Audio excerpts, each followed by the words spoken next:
Você por acaso já teve a sensação de que no trânsito, na rua, o calor parece muito mais insuportável do que estava em um parque? Ou de repente saiu do campo para a cidade e sentiu que só na cidade o calor estava de rachar? Essa sensação pode muito bem não ter sido uma impressão sua, mas sim uma constatação. Cidades como Nova York, Londres e São Paulo fazem ilhas de calor, onde a temperatura pode ser de 5 a 10 graus Celsius mais altas do que no campo ao redor. Entre as outras mudanças que nós causamos, explicadas nessa série especial sobre meio ambiente e sustentabilidade, a gente vai falar sobre as ilhas de calor urbanas, por que elas acontecem e como elas podem nos afetar.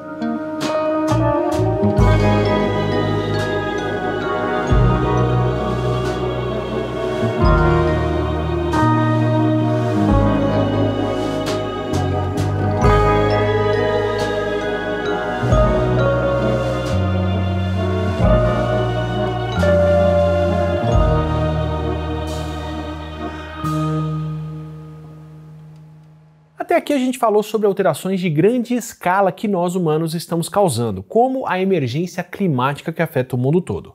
Agora é hora de falar de um fenômeno que é mais local, mas que mesmo assim ainda afeta muita gente e é reforçado pelo aquecimento que nós temos gerado. Quem começou os primeiros estudos sobre o clima das cidades foi o cientista Luke Howard, no século XIX. Ele registrou um excesso de calor em Londres, em comparação com o campo. E aí, a partir dessas observações, o Howard compilou dados suficientes para produzir um livro monumental chamado The Climate of London, e é considerado o pai e fundador da climatologia urbana. Mas foi só em 1929, em um artigo científico de Albert Pepler, que o termo ilha de calor urbano apareceu na literatura meteorológica pela primeira vez. E atualmente, com quase 90% da população brasileira vivendo em cidades, os efeitos das ilhas de calor se tornam cada vez mais perceptíveis. Porque mesmo que o efeito das ilhas de calor possa acontecer em qualquer área urbanizada, ele geralmente é mais perceptível em cidades maiores. A intensidade das ilhas é proporcional ao tamanho da população. Quanto mais gente, mais quente uma região pode ser em relação aos arredores.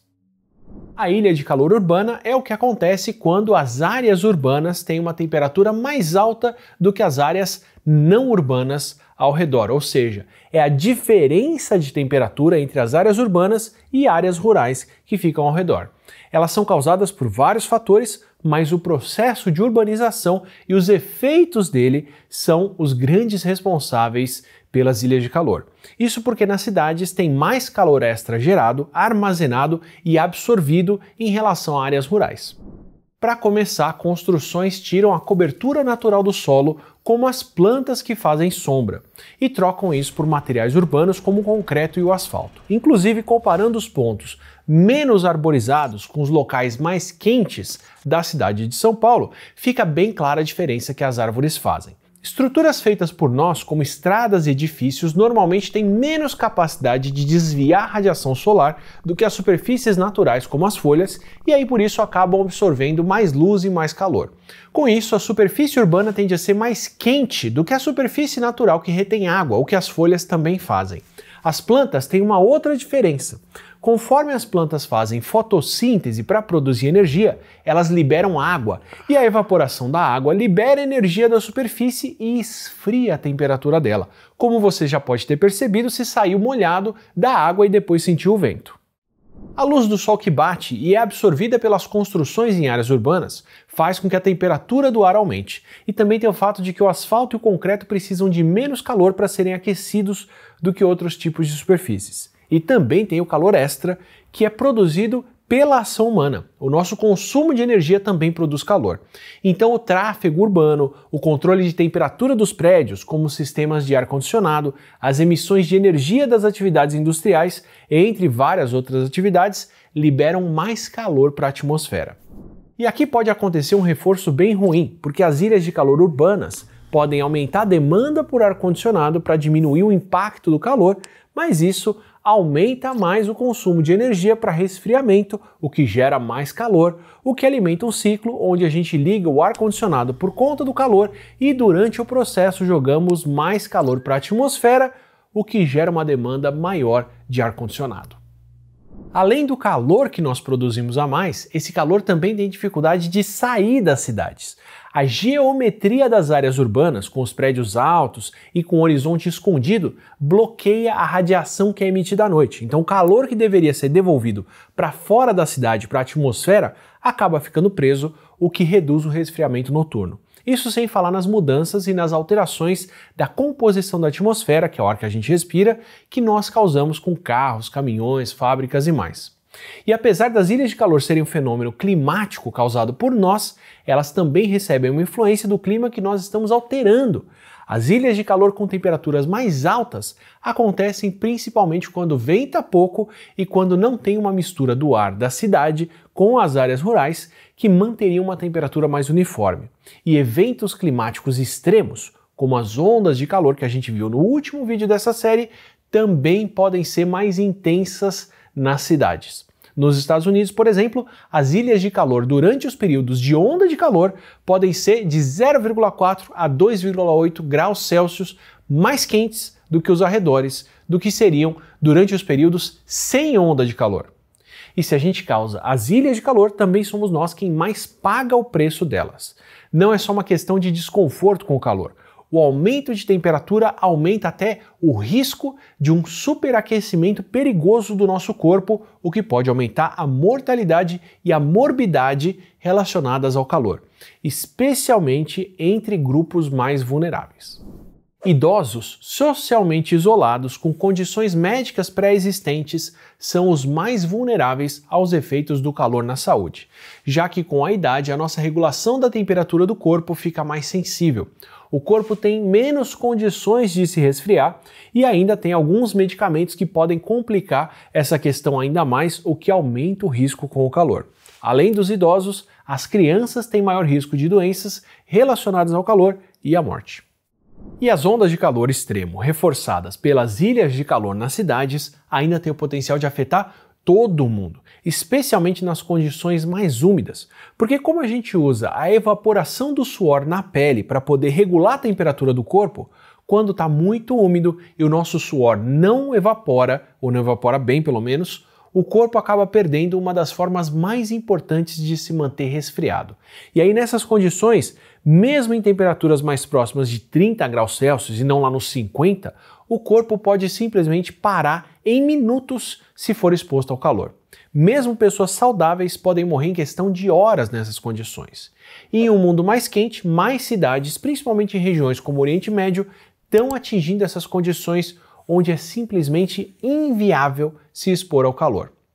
As ilhas de calor urbano também têm efeitos negativos em mais do que o calor, mais do que a temperatura. Isso também complica a qualidade do ar e aumenta o número de dias com altos níveis de poluentes, poluentes como ozônio e como as partículas suspensas e a concentração delas, o que compromete a nossa saúde respiratória, só que essa é uma conversa para o próximo vídeo. Com todo esse impacto, as cidades são alvo de preocupações não só ecológicas e ambientais, mas também culturais, históricas e socioeconômicas, já que os recursos futuros, como energia e o espaço, que fica cada vez mais limitado, estão faltando. Por isso, construir cidades mais sustentáveis é essencial, tanto que nos Objetivos do Desenvolvimento Sustentável da Organização das Nações Unidas, o objetivo de número 11, sobre cidades e comunidades sustentáveis, tem como principal ação tornar cidades e os assentamentos humanos inclusivos, seguros, resilientes e sustentáveis. Ou seja, ajustar a gestão urbana agora para poder garantir a sustentabilidade e a melhor distribuição de espaço e recursos para gerações futuras.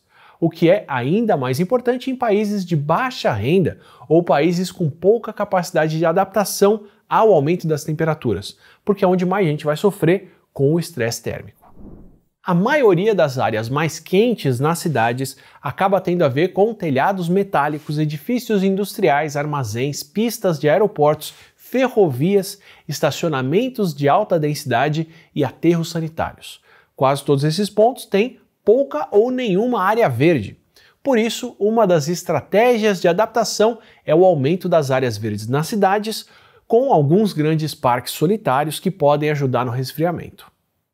Nessa mesma linha, usar nos prédios materiais que absorvem menos calor e que aí refletem mais radiação para fora também melhora o ambiente térmico ao redor deles, principalmente em regiões de clima quente, onde a luz do sol é um dos fatores que mais afeta a temperatura das cidades, como acontece aqui no Brasil. Nesses lugares, aplicar uma tinta mais fria, com cores mais claras, e colocar ventilação no telhado são soluções bem eficientes e econômicas e boas para um clima tropical.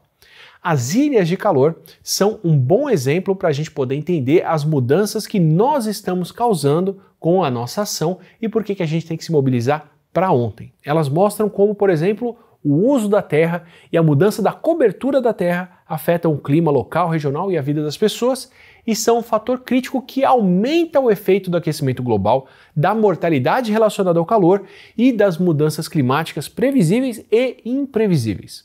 Aumentar a cobertura vegetal das cidades pode ajudar a reduzir esse calor que a gente gera e que a cidade retém, além de melhorar a qualidade de vida com o verde todo, ainda ajuda a reduzir o consumo de energia e torna as cidades mais eficientes e com uma melhor qualidade do ar. É uma solução onde todo mundo sai ganhando.